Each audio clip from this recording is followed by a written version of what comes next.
Nah, Bapak Ibu Saudara, bahwa harta yang tersimpan, harta yang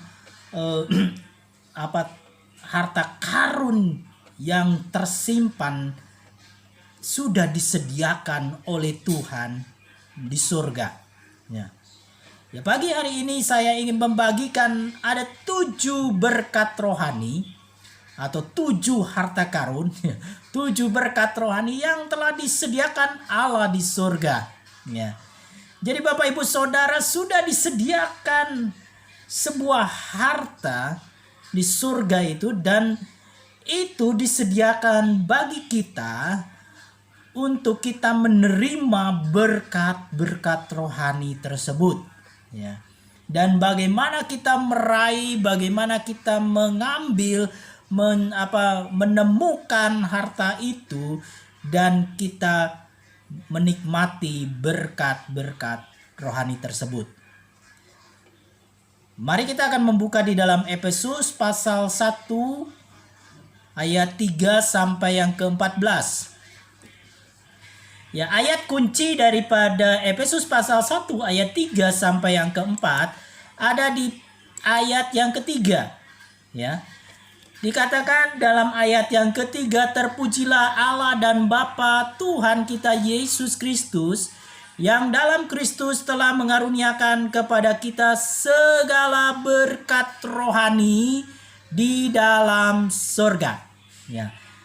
Katakan, mengaruniakan kepada kita segala berkat rohani di dalam surga. Artinya Allah sudah memberikan harta karun, sudah menyediakan harta yang terindah, berkat rohani di dalam surga, di mana kita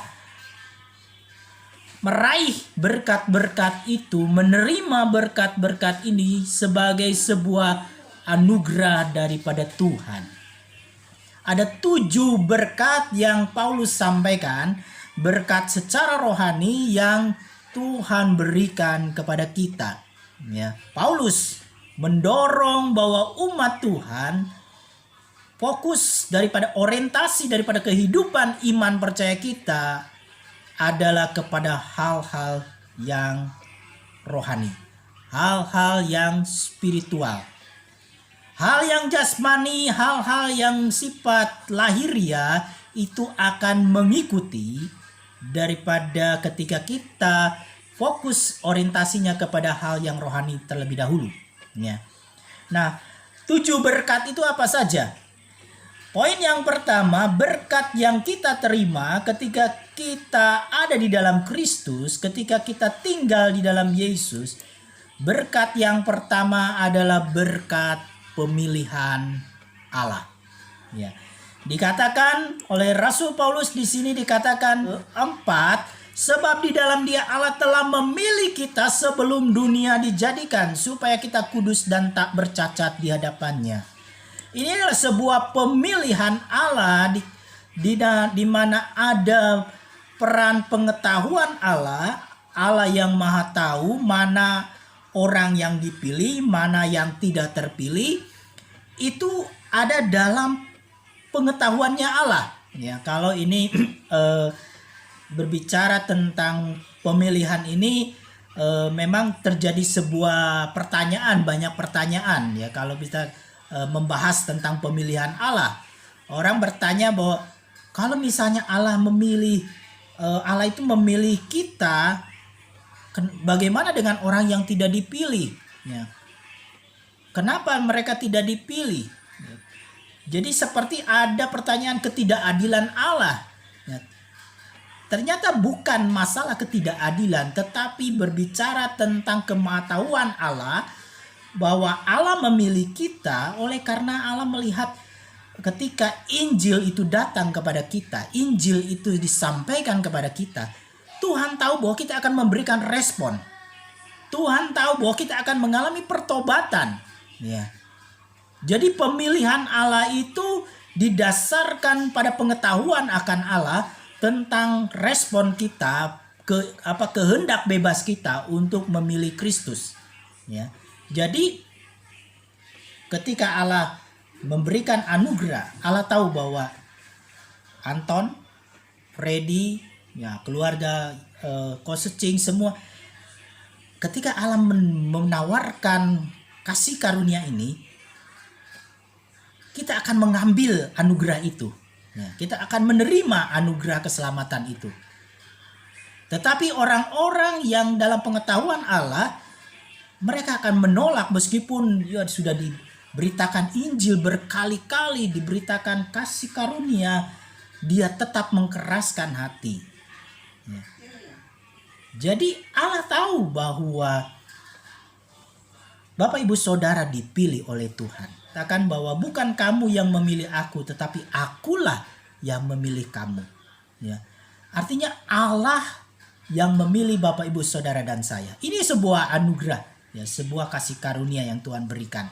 Allah memilih saya, Allah memilih kita semua untuk menjadi anak-anak Allah. Ya. Sebuah penghargaan, sebuah penghormatan. Ya, kalau misalnya Bapak Presiden ya memilih seorang anak ya untuk diberikan hadiah, diberikan anugerah. Ya, kalau kemarin 17 Agustus ya beberapa tahun ke belakang pernah ada sebuah kisah heroik ya di mana seorang anak NTT ya, dari daerah Nusa Tenggara Timur, ketika waktu upacara terjadi tragedi ketika penaikan bendera ya. Tali tiang bendera itu putus sehingga bendera yang akan dinaikkan tidak bisa naik ya karena talinya putus. Dan tiba-tiba seorang anak yang bernama Johnny ya, dia naik di atas tiang itu dan dengan perjuangan yang begitu rupa akhirnya dia mencapai puncak daripada tiang itu yang cukup bahaya. Itu kan makin di atas makin goyang, angin juga kencang, dan dia meraih tali itu dan kemudian bisa disambungkan kembali sehingga bendera merah putih bisa dikibarkan pada saat upacara itu. Dan berita itu viral ya, videonya begitu viral sehingga dilihat berkali-kali oleh banyak orang dan sampai ke tangan presiden. Dan akhirnya si Johnny ini dipanggil ya oleh presiden untuk hadir di istana negara, dan dia menerima hadiah ya, menerima berkat lah istilahnya, menerima hadiah dari presiden ya. Dia juga mendapat hadiah-hadiah dari yang lain ya, dari Hotman ya, dia dapat hadiah dari pengacara itu ya. Nah, kenapa hanya Johnny yang dipilih? Padahal orang-orang yang tragedi putusnya tali itu ada beberapa ya. Ada video waktu itu muncul juga video lain di tempat yang lain yang juga ada anak muda yang naik ya ke atas tiang dan mengambil tali itu. Tetapi kenapa hanya Johnny yang dipilih? Ya, hanya seorang anak NTT yang dipilih yang mendapat anugerah. Ya. Itu berbicara tentang pemilihan ya. Ya, itu mungkin berkatnya si anak ini, berkat daripada anak ini menerima anugerah ya lewat sebuah proses di mana dia bisa mengambil tali yang putus itu dan bisa menyambungkan kembali sehingga bendera bisa berkibar. Dia yang dipilih, dia yang terpilih. Padahal ada banyak orang-orang yang lain yang juga melakukan hal yang sama. Ya. Nah, demikian juga dengan pemilihan Allah. Kenapa saya yang dipilih padahal saya ini bukan siapa-siapa? Kalau bisa dibandingkan dengan orang lain, kejahatan dosa saya, keburukan saya lebih buruk daripada orang lain. Kenapa Tuhan memilih saya? Kenapa Tuhan memberikan kasih-Nya kepada saya? Itulah anugerah. Itulah berkat rohani yang Tuhan berikan. Tuhan memilih Bapak Ibu Saudara untuk menjadi anaknya. Yang kedua, berkat yang kedua adalah penerimaan Allah melalui Yesus Kristus. Ya. Di dalam ayat yang kelima, dalam kasih-Nya Ia menentukan kita dari semula oleh Yesus Kristus untuk menjadi anak-anak-Nya sesuai dengan kerelaan kehendak-Nya. Supaya terpujilah kasih karunia yang mulia yang dikaruniakannya kepada kita di dalam Dia yang dikasihinya. Kasih Kristus dicurahkan. Kasih Kristus diberikan. Saya diterima oleh Kristus. Saya yang berdosa, saya yang murtad, saya yang menghujat Kristus, saya yang hidup dalam kekelaman, hidup dalam dosa, itu diterima oleh Kristus. Ya. Sebuah kasih karunia, sebuah berkat, ya. Sebuah berkat daripada Tuhan, di mana kalau kita mengalami kasih karunia, ini adalah sebuah anugerah yang luar biasa. Seperti seorang wanita yang kedapatan berzina, ya, dibawa di hadapan Kristus, di mana secara hukum Yahudi dia harus dirajam, dia harus mati. Tetapi dia menerima anugerah, dia diterima oleh Kristus. Tidak ada seorang pun akhirnya merajam dia. Dan Yesus pun tidak melakukan tindakan itu, dan dia diterima oleh Kristus.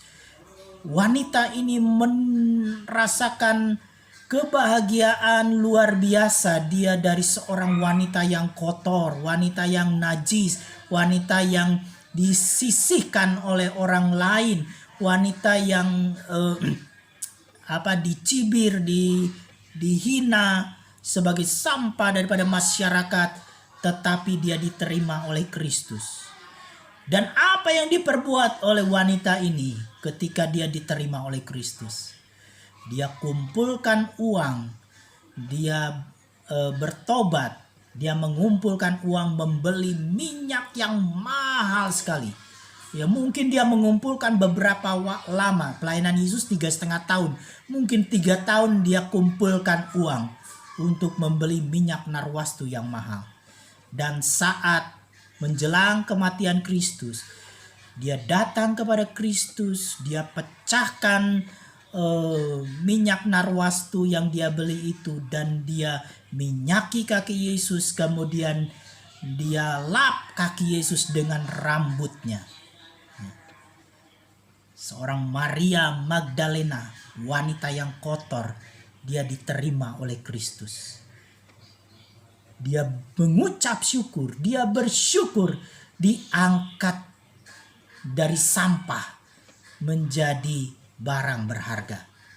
Bapak Ibu Saudara, diangkat oleh Tuhan, diterima oleh Kristus. Dari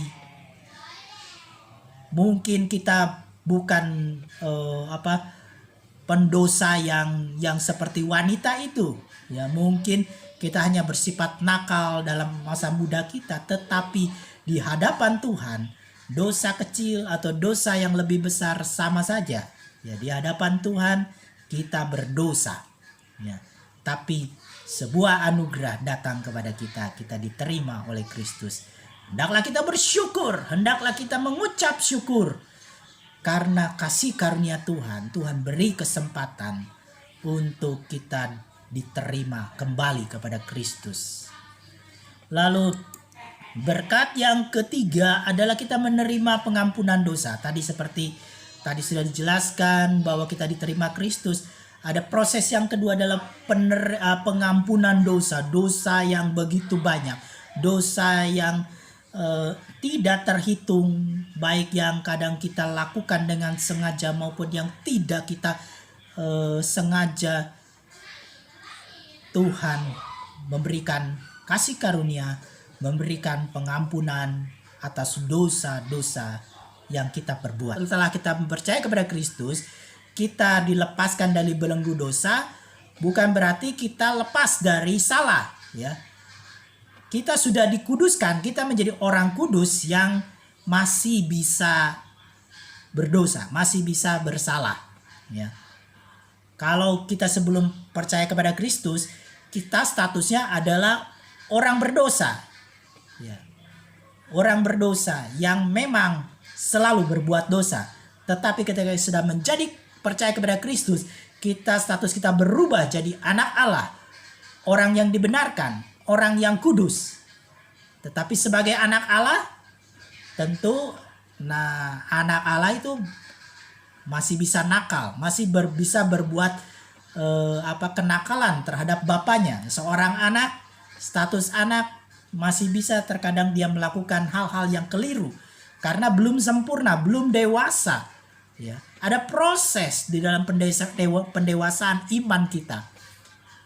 Terkadang kita tersandung, terkadang kita jatuh, tetapi pengampunan Allah itu akan terus berlaku pada saat kita datang kepada Kristus. Ada anugerah, ada pengampunan. Ya, 1 Yohanes 1 ayat 9. Yang keempat, Allah adalah menyatakan kehendaknya.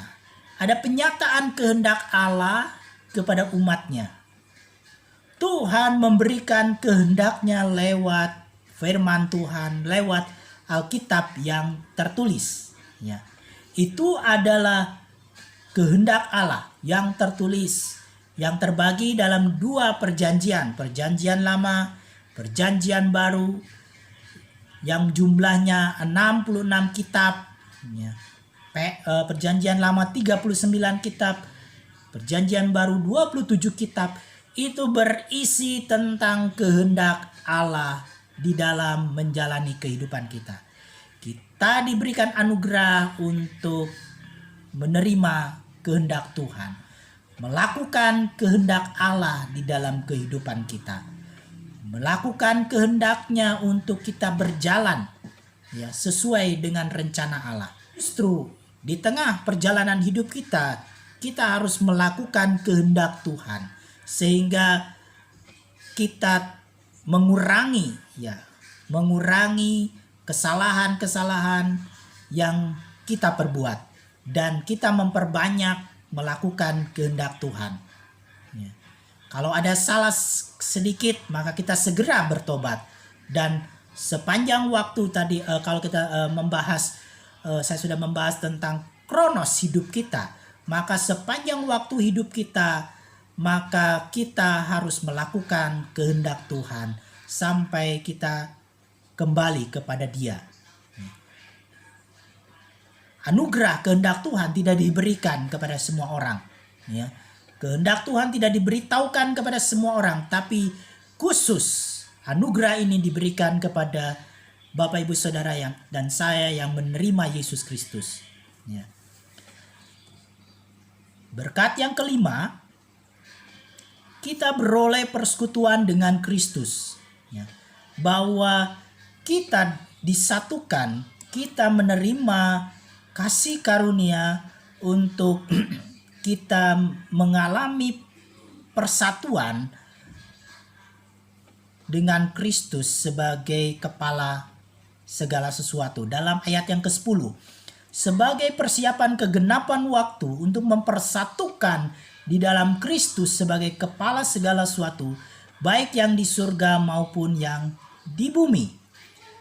Aku katakan di dalam Kristus, karena di dalam Dialah kami mendapat bagian yang dijanjikan. Kami yang dari semula ditentukan untuk menerima bagian itu sesuai dengan maksud Allah yang di dalam segala sesuatu bekerja menurut keputusan kehendak-Nya. Ya.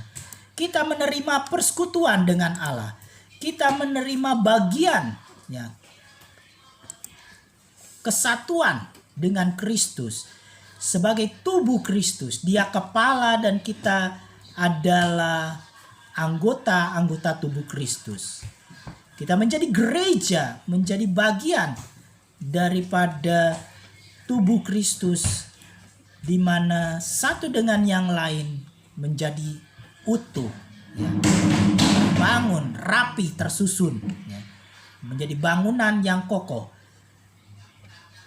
Kristus sebagai kepala akan menuntun kita. Kristus sebagai kepala akan memberikan kasih karunia.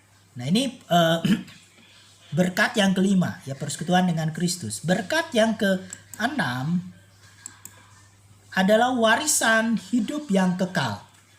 di mana Kristus lewat pengorbanannya di atas kayu salib memberikan kepada kita anugerah, memberikan kepada kita keselamatan, yaitu warisan hidup yang kekal. Ya, ayat 13, di dalam Dia juga karena kamu telah mendengar firman kebenaran, yaitu Injil keselamatanmu. Di dalam Dia kamu juga ketika kamu percaya dimeteraikan dengan Roh Kudus yang dijanjikan itu. Kita menerima Injil keselamatan. Ya, Injil keselamatan adalah berita menerima anugerah hidup yang kekal. Ya, warisan hidup yang kekal adalah sebuah berkat rohani yang akan kita terima di masa yang akan datang. Ya, di mana barang siapa percaya kepada Kristus tidak akan binasa, melainkan beroleh hidup yang kekal. Ini jaminan yang pasti. Ya, jaminan kehidupan kekal sebagai bagian daripada iman percaya kita kepada Kristus. Berkat yang terakhir, yang ketujuh yang disampaikan oleh Paulus adalah meterai atau jaminan Roh Kudus. Ya.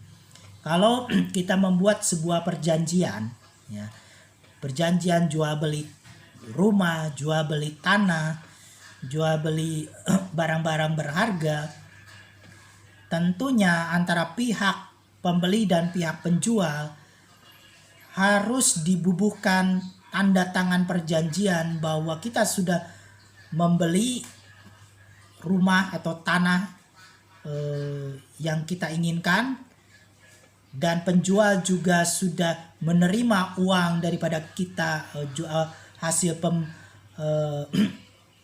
penjualan pembelian kita, dan bukti daripada penjualan itu dituangkan dalam sebuah surat perjanjian yang dibubuhi selain tanda tangan ada meterai. Ya, sebagai satu pengukuhan bahwa ini sah. Ya, meterai itu adalah sebuah pengukuhan secara hukum bahwa surat perjanjian itu sah secara hukum.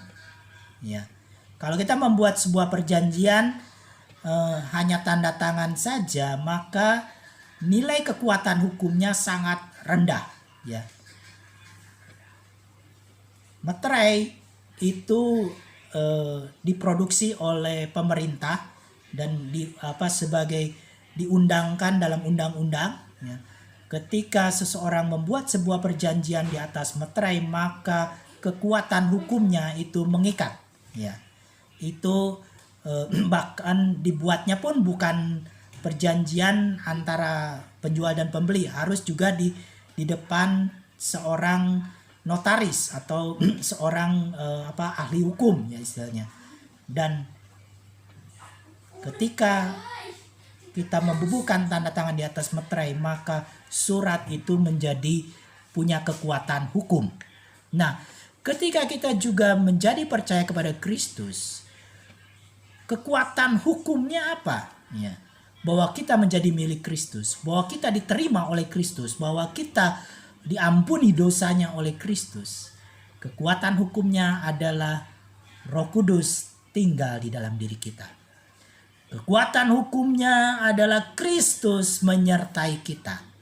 Kristus, Roh Kudus tinggal di dalam diri kita, memeteraikan kita sebagai anak Allah. Ya. Barang siapa menerima Yesus Kristus, dia menjadi anak Allah, dan itu dimeteraikan oleh Roh Kudus. Ya. Sebuah meterai yang tidak terlihat, meterai yang tidak nyata secara fisik, tetapi materai yang sah di mana Roh Kudus ada di dalam diri kita, itu adalah jaminan ketika kita datang kembali kepada Kristus, kita kembali kepada Kristus, kita mau mengaku, oh saya percaya kepada Kristus, saya sudah menerima Yesus. Jaminannya apa? Jaminannya adalah Roh Kudus ada di dalam diri kita. Ya. Meterai Roh Kudus itu merupakan berkat rohani yang dilimpahkan bagi kita. Jadi ada 7 berkat rohani yang disediakan Allah di sorga.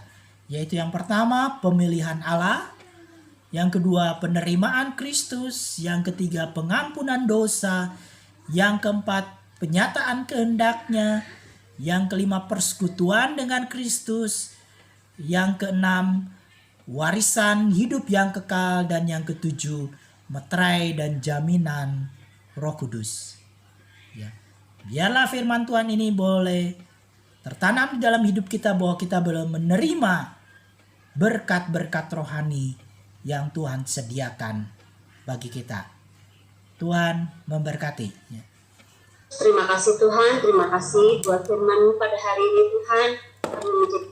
Kami mengucap syukur Tuhan kalau Engkau memberikan anugerah yang terbaik buat setiap kami Tuhan. Kau telah memilih setiap kami menjadi biji mata-Mu, dan Engkau juga Tuhan menganugerahkan yang terbaik buat setiap kami Tuhan. Dan Engkau rela Tuhan mengorbankan diri Engkau Tuhan untuk kami Tuhan. Tuhan, kami bersyukur dan berterima kasih Tuhan. Tuhan, sebentar kami mau sepakat bersatu hati Tuhan untuk mendoakan bangsa dan negara kami Tuhan, Indonesia ini Tuhan. Kami menyerahkan bangsa dan negara kami ke dalam tangan-Mu, aparat pemerintahan Tuhan, dari Bapak Presiden, Wakil Presiden, MPR, DPR Tuhan, bahkan sampai aparatur RT RW Tuhan, kami menyerahkan kepadamu Tuhan. Biar otoritas-Mu Tuhan ada atas mereka Tuhan, dan mereka Tuhan bisa menjalankan pemerintahan ini Tuhan dengan baik dan dengan dengar-dengaran akan Engkau Tuhan. Tuhan kami Tuhan terus bersandar Tuhan kepada Engkau, bukan bersandar pada kekuatan sendiri Tuhan.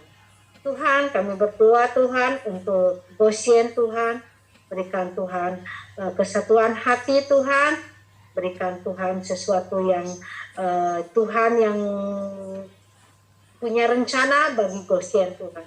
Tuhan berkati setiap keluarga demi keluarga Tuhan. Biarlah Tuhan kami Tuhan bersatu, saling menolong dan saling menopang, saling berdoa dan saling Tuhan memberikan perhatian Tuhan satu sama lain Tuhan. Dan Tuhan, biarlah Tuhan Goshen ini Tuhan berdiri Tuhan bukan karena kekuatan sendiri, tetapi ini karena anugerah Engkau Tuhan. Tuhan, mari Bapak Ibu Saudara kita angkat dengan kita. Terimalah berkat dari Allah Bapa, cinta kasih daripada Tuhan Yesus Kristus, serta persekutuan dengan Roh-Nya yang kudus akan menyertai kita mulai hari ini sampai Tuhan Yesus datang kembali. Di dalam nama Tuhan Yesus Kristus kami berdoa. Amin. Ya, selamat.